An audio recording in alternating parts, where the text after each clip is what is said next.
Saya share screen ya. Permisi Ibu Koni, saya pinjam videonya.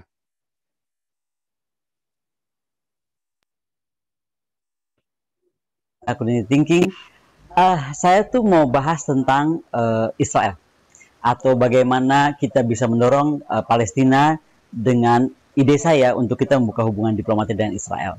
Ini agak ramai kemarin di media sosial, baik di FB saya ataupun di YouTube-nya Mbak Yeni Wahid mungkin gitu kan.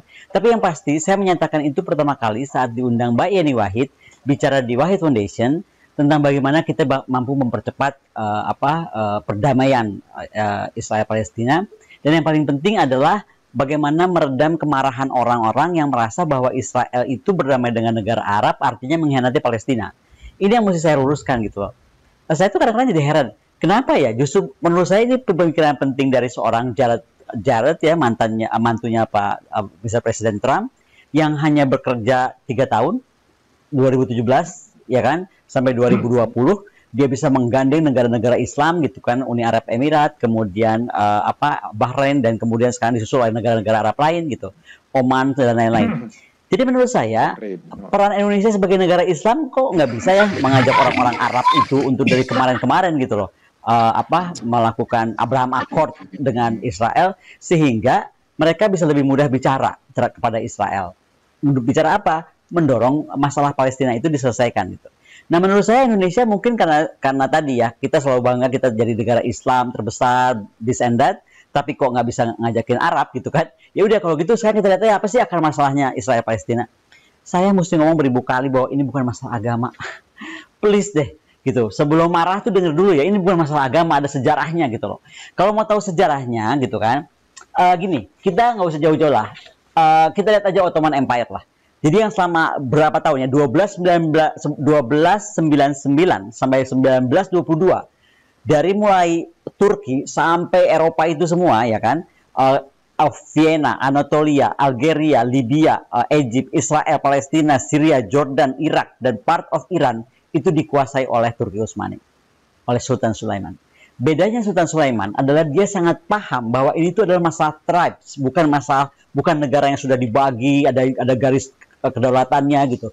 Tidak, itu adalah banyak tribes yang hidup di sana. Tribes yang terbelah antara Islam Syiah, Islam Sunni, kemudian tribes yang dari Syiah dan Sunninya juga ada clash lagi. Clashnya oleh siapa? Oleh Prancis dan Inggris. Jadi kalau lihat masalah itu, kita mesti ingat apa yang namanya Sykes-Picot. Kalau di literatur barat tuh Sykes-Picot, bicara Israel dan Palestina pasti ngambil tentang Sykes-Picot. Apa sih Sykes-Picot ini, siapa gitu? Sykes ini adalah seorang kolonel dari Inggris, namanya Sir Michael Sykes. Dia itu seorang kolonel di tahun 1916. Dia itu diberitahu pemerintah Inggris untuk udah deh beresin deh masalah di sana, kok ribet banget, kira-kira demikian lah ya. Lalu dia bagi dua, dia ngobrol aja sama Prancis temennya. Prancis ini deh, kita bagi dua ya. Kita bagi dua bahwa yang North atau utara itu bagiannya Prancis, yang South itu bagiannya Inggris. Itulah sebenarnya cikal bakal mereka rame. Jadi sebenarnya kemudian ada divisi-divisi yang terdistorsi. Kemudian bagaimana Sykes dan Picot ini kemudian menunjuk misalnya kepala tribe satu dan tribes lain tuh berdasarkan likes and dislike. Yang paling parah misalnya dia bisa naruh pemimpin yang bertentangan, misalnya di daerah Syiah dia taruh Sunni gitu kan, atau di tempat Sunni dia taruh Syiah gitu. Ini adalah masalah yang sangat kompleks gitu kan, yang sangat jadi penyelesaiannya mesti cepat dan mesti pintar. Gimana menurut Ibu kalau misalnya ditanya gini, kenapa emang kalau kita baik sama Israel untungnya apa? Banyak untungnya. Selain kita bisa untung di teknologi, pertahanannya, pertaniannya, keuangannya gitu kan. Satu hal, kita lebih bisa mendorong percepatan Palestina ini beres. Katanya kita mau beresin Palestina. Tapi jadi jangan sampai kita menggunakan masih visi-visi 1962, jangan Bung Karno marah, kemudian Israel dan Taiwan tuh di-ban. Sekarang Taiwan aja udah bisa buka kantor dagang kok, yang udah mirip-mirip kedubes. Kenapa Israel nggak bisa? Jadi sekali lagi, sebelum kita tuh menjudge dan marah, coba pelajari sejarah. Kadang-kadang sejarah itu merefleksikan banyak hal dan kita mesti belajar darinya. Bye.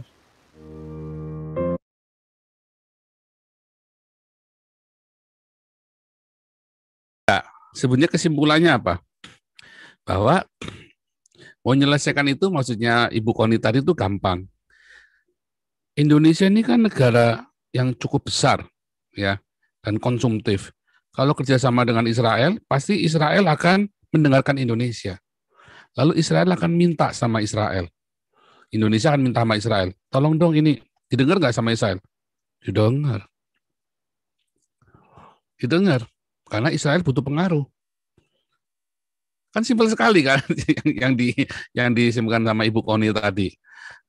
Nah itu yang Indonesia dengan kesombongannya, dengan kepongahannya untuk orang Indonesia. Oh pokoknya ganyang dulu, salah. Untuk bisa membujuk Israel itu jadi sahabatnya Israel dulu. Israel trust sama Indonesia, didengar Indonesia. Apalagi jumlah penduduknya 270 juta. Itu buat Israel sesuatu banget. Ya, sesuatu banget. Oke, lihat susu kuda, lanjut. Progres terus. Ya rame. Pak Paul. Iya, Shalom. buka. Rahayu. Buka. Jus. Gubrak. Ulala bebe. Apelo. Oh ya, sebelumnya Pak, teman-teman semua, ini ya, tolong subscribe channel baru saya. Paling lambat besok konten mulai mengalir. Jus. Judulnya apa? Susu kuda ya? Saya periksa belum ada Pak videonya. Susu kuda. Ya besok. Saya baru install. Belum ada video kosong, lu orang subscribe, gila lu. Gini Pak, kan supaya subscribe dulu, begitu kontennya ngedrop, langsung kelihatan. Enggak bener. Terbalik. Orang jualan juga nggak begitu. Ya tapi beneran Pak. Ya udahlah, oke lah, selalu aja lah, suka-suka. Udah capek Pak Paul. Oke. Pesan dulu. Oke. Iya, apa PO dulu ya. Jadi gini Pak, tadi lucu juga ya.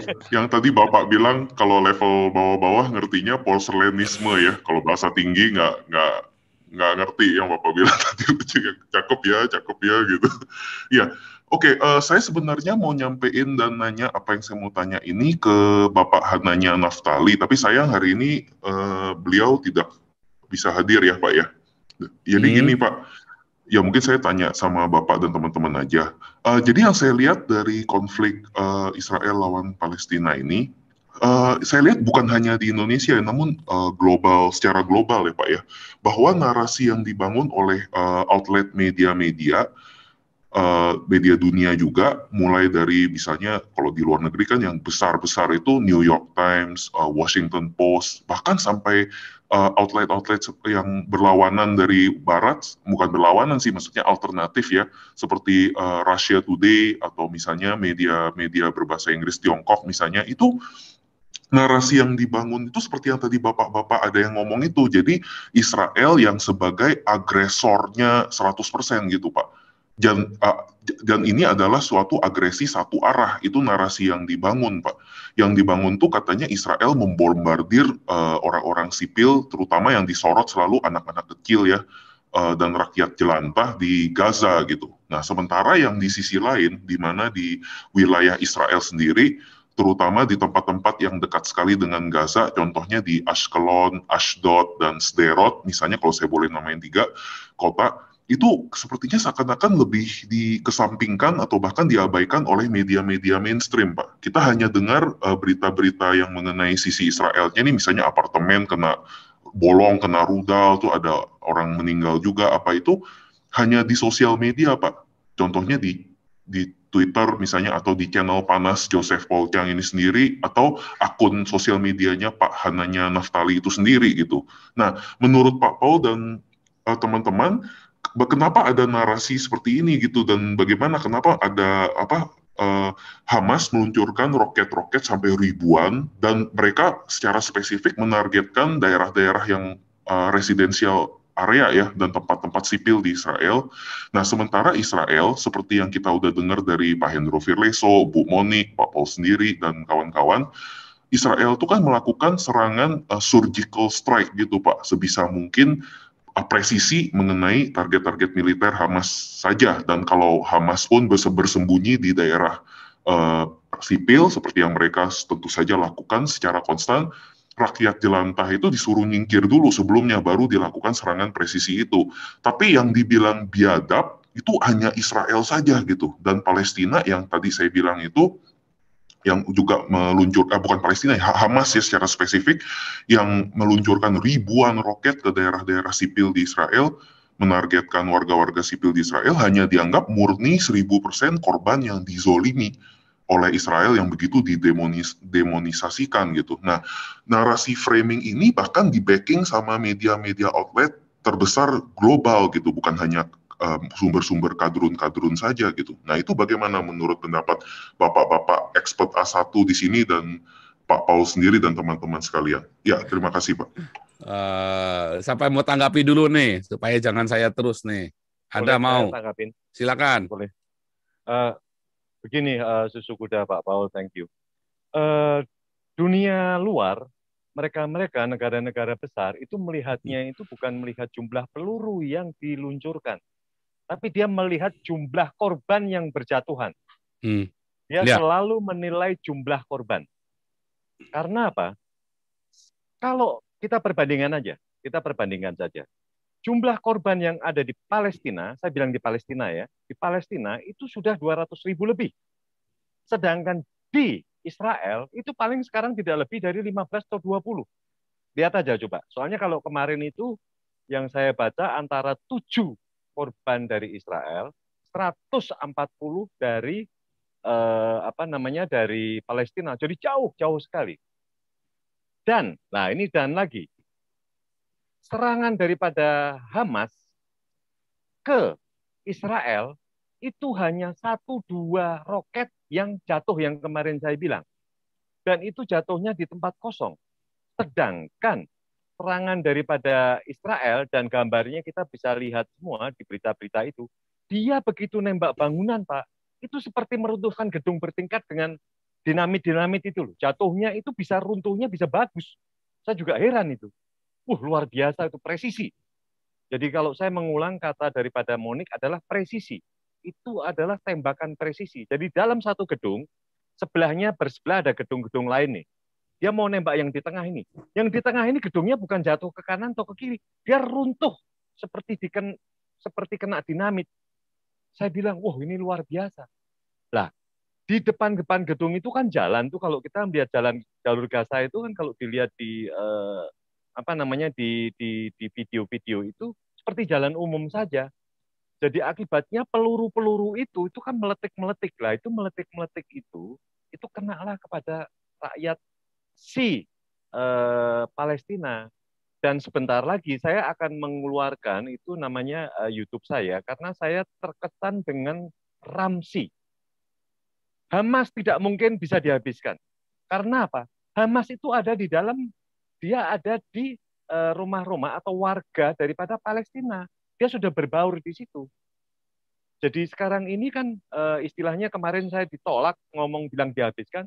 Begitu saya pikir lagi, saya lihat lagi ke belakang sejarahnya di situ, perumahan maupun penduduk di sekitar situ berserta gedung-gedungnya itu mereka ada di dalam rumah-rumah itu tentaranya, gitu loh. Jadi kalau saya lihat yang dihancurkan ini adalah satu tempat komunikasi di mana dia itu berkomunikasi antar Hamas, gedungnya itu ada beberapa gedung. Jadi pada hari pertama itu satu gedung 9 lantai itu yang diruntuhkan. Habis itu berikutnya itu dianggap adalah camp-camp daripada si Hamas. Itu yang ditembak ada 2 gedung lagi. Saya tidak tahu yang sekarang atau yang kemarin ya. Kemarin saya bilang itu dia ada gedung-gedung yang diruntuhkan itu diperkirakan petinggi-petinggi Hamasnya itu ada di situ kantornya. Gitu. Sedangkan yang di Israel, nggak berkembang, nggak ada korban. Ini yang dunia luar melihat itu.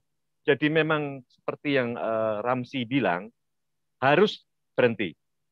Dan perang ini tidak ada yang menang, tidak ada yang kalah. Tapi apa? Perdamaian itu harus ada pengorbanan, sacrifice. Itu yang dibilang begitu. Jadi itu nanti di dalam, saya punya YouTube itu saya terkesan, saya lihat berulang-ulang Pak, berjam-jam itu Pak.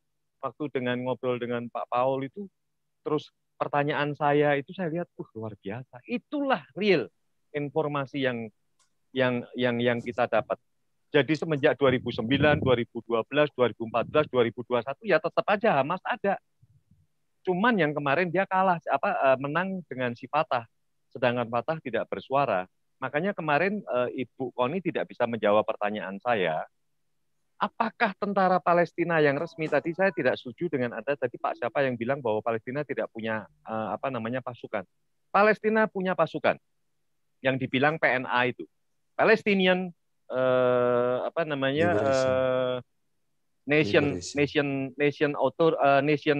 Nation Authority. Palestinian National Authority. Ya, betul. Sedangkan si Hamas punya sendiri Al-Qassam itu. Nah, dua-dua ini tadinya berperang. Tadinya dua-dua ini berselisih antara Hamas dengan Fatah ini berperang karena apa? Fatah itu kan partainya presiden. Jadi Fatah ini partainya presiden, tapi yang berkuasa adalah Hamas. Ini sesuatu yang ganjil. Coba lihat. Presiden jadi kayak seperti dulu nih, misalkan Pak Harto punya Golkar. Tapi Golkar ini kalah ini sama PDIP misalkan dulu. Kalau sekarang ini sudah sesuai. Jokowi adalah PDIP. Nah ini sedangkan di Palestina ini berbeda. Fatah presidennya Abbas, tapi kalah dengan Hamas. Nah makanya begitu kemarin saya tanya ke Ibu Koni tidak bisa menjawab. Karena bingung juga ini siapa yang berperang. Jadi kita tetap mengambil asumsi yang berperang adalah Hamas. Hamas dengan Israel gitu loh. Itulah kira-kira susu kuda. Jadi coba dibuka yang dalam ya, itu nanti kalau kita lihat media-media luar itu yang di dalam-dalam itu ada itu. Kalau kita kemarin mendengar daripada pidatonya Ismail Haniyeh yang dari Qatar, ini sebenarnya peperangan ini tujuannya hanya satu. Dia mau merebut Yerusalem itu sebagai ibu kota Palestina, itu aja. Nggak ada macam-macam. Dia bilang yang penting adalah Yerusalem. Si Ismail Haniyeh itu. Coba lihat. Dia nggak panjang lebar. Bukan masalah apa, tapi tujuan saya itu hanya satu. Yerusalem menjadi ibu kota daripada Palestina. Ini yang jadi aneh. Padahal Palestina yang dituju itu, seperti yang kemarin Ibu Monik bilang, itu adalah kota internasional yang dipegang oleh PBB gitu loh. Yang sekarang dijadikan ibu kota Israel ini. Gitu. Ini jadi rebutan Yerusalem aja kalau menurut saya. Ya, terima kasih. Jadi si Joe Biden itu memang disupport dia menang karena disupport sama orang Islam, Pak. Dan dia ada barter politik dengan orang Islam yang di Amerika dan yang ada di seluruh dunia. Makanya Joe Biden itu bisa kalahkan Trump. Kalau nggak bisa kalahkan Trump. Ya, tapi kan dia kalau dia ngomong hanya Netanyahu juga percuma. Loh, itu retorika saja, Pak. Itu retorika karena Amerika harus mendukung Israel. Harus. Itu sudah lagu lama. Semua presiden Israel harus minta izin semua presiden Amerika mau naik harus minta izin sama Israel dulu. Ya, karena duitnya kan dari Israel, dari orang Yahudi. Cuma yang Joe Biden ini khusus, dia duitnya dapat dari orang Islam. Dia main dua kaki. Makanya orang-orang Yahudi ini agak gerah dengan Joe Biden ini. Ya kan? Nah, tetapi bisa ya dua kaki. Oh, bisa dong. Kan politik kan bisa. Politik kan bisa. Ya. Nyatanya Jokowi juga main dua kaki sekarang ini harus kompromi. Gimana? Kalau nggak kompromi Jokowi habis. Makanya Anda harus teriak yang keras, teriakin Jokowi pakai toa nggak cuma 1 juta lagi, pakai 100 juta toa. Gitu. Nah, itu harus penting ya, itu penting sekali. Nah, bentar, saya mau share dulu nih ya. Ini bagus nih. Ini bagus lagi nih. Ini menarik kali ya yang kita dapatkan terus ini ya tentang dusta-dusta ini. Bahkan Ade Armando saja udah mulai tampak kebodohannya dia. Nah, kita lihat dulu nih ya. Menarik sekali nih. Paus Fransiskus kutuk pertempuran Israel dan Hamas di Gaza. Itu yang tadi saya bilang. Dia tidak mengutuki Israel, dia mengutuki kekerasannya itu karena korbannya banyak. Ya, lihat ya, Paus Fransiskus mengutuk pertempuran antara Israel dan Palestina di Gaza.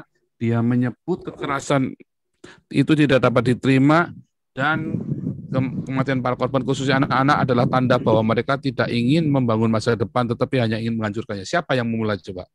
Apakah ini seperti dilansir channel New Asia selama pemberkatan hari Minggu yang disampaikan dari jendela studionya yang menghadap ke St. Peter Square, Paus Francis berdoa untuk perdamaian, ketenangan, dan bantuan internasional untuk membuka jalan dialog.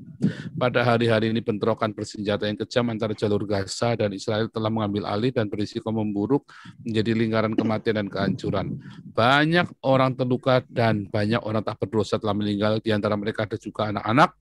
Dan selalu apa? Karena Hamas dia pasang tamengnya anak-anak kan? Iya. Dan ini mengerikan dan tidak dapat diterima. Kata Paus, saya bertanya kepada diri sendiri kemana kebencian dan balas dendam mengarah. Apakah siapa yang dendam? Apakah Israel? Enggak. Israel menjadi perdamaian dengan Fatah, udah damai-damai, udah baik-baik sama Mahmud Abbas. Iya. Apakah kita benar-benar berpikir akan membangun perdamaian dengan menghancurkan yang lain? Paus Francis menambahkan atas nama Tuhan yang menciptakan semua manusia setara dalam hak, kewajiban, dan martabat, dan dipanggil untuk hidup sebagai saudara, saya memohon untuk tenang. Kecuali Islam ya, karena kita ini kafir bagi Islam. Serangan udara Israel telah menghantam kota. Nah, ini semua, lihat ya. Paus tuh ngomongnya Hamas ya, bukan Palestina ya. Menarik bagi saya. Iya, saya bilang kalau Hamas itu sebagai partai pemenang di Gaza. Makanya Hamas berkuasa di Gaza. Coba lihat ya. Nah, saya mau tunjukkan. Sebentar nih, kita tunjukkan. Tuntaskan dulu nih. Ini, wait ya. Oke. Ini supaya seru nih.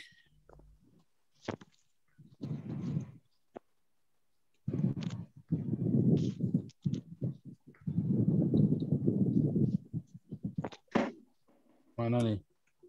Yang digembos media kan justru yang berita yang kayak gini ya, Pak? Iya, itu lihat tuh, kayak gedungnya jatuh, nggak kena sampingnya. Iya, kayak orang lemas jatuh ya. Kayak di dinamit, kayak gedung yang gedung lama diruntuhkan itu.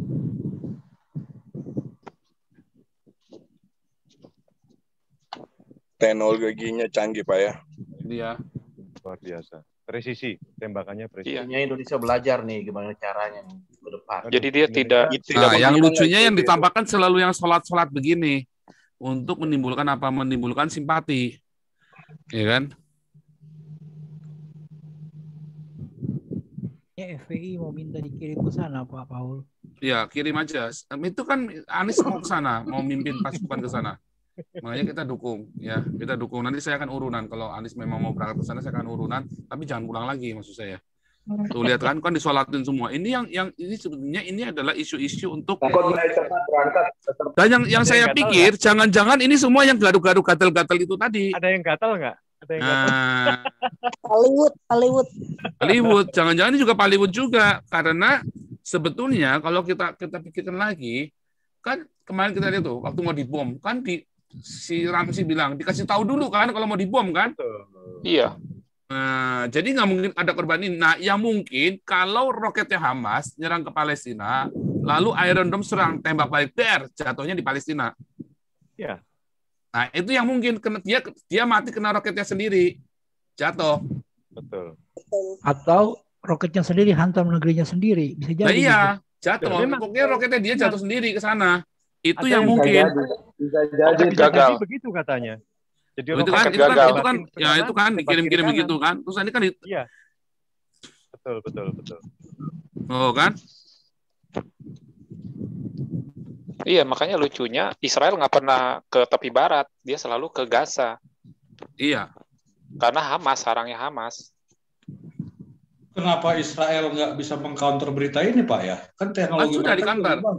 Masalahnya udah di-counter. Nah, makanya Belanda semua negara-negara maju pasti akan dukung Israel. Sekarang kali ini benar-benar dukung Israel. Serapan informasi di Indonesianya yang gagal. Nah, orang Indonesianya yang Islam ini tolol, termasuk Ade Armando. Nah, kita lihat ya. Udah keluar nih. Inilah cara-caranya setan iblis. Armando dasarnya kebencian, lihat ya. Pak. Lihat nih Ade Armando nih, dia bilang apa nih Ade Armando nih? Fans Israel di Indonesia ini mirip-mirip kelakuannya dengan Kadrun. Geblek juga si Ade Armando ini ya. Udah mulai menunjukkan jati dirinya dia. Sudah mulai menunjukkan jati dirinya dia. Ya, coba sebentar. Saya mau tunjukkan lagi ya. Ini kan biar tambah rame nih. Kan kita tunjukkan semua foto-fotonya kan.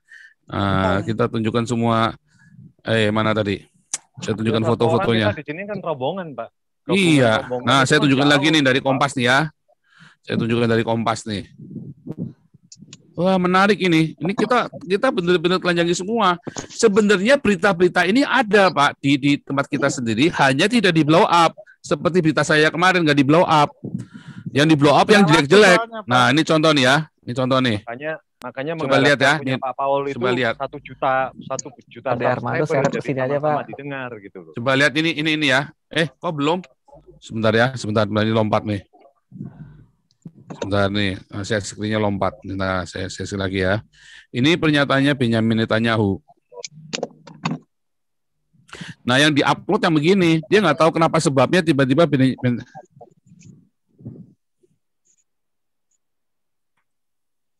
אני אמרתי שאנחנו ניתן מכות קשות מאוד לחמאס וגם לארגוני הטרור האחרים, ואנחנו עושים זאת.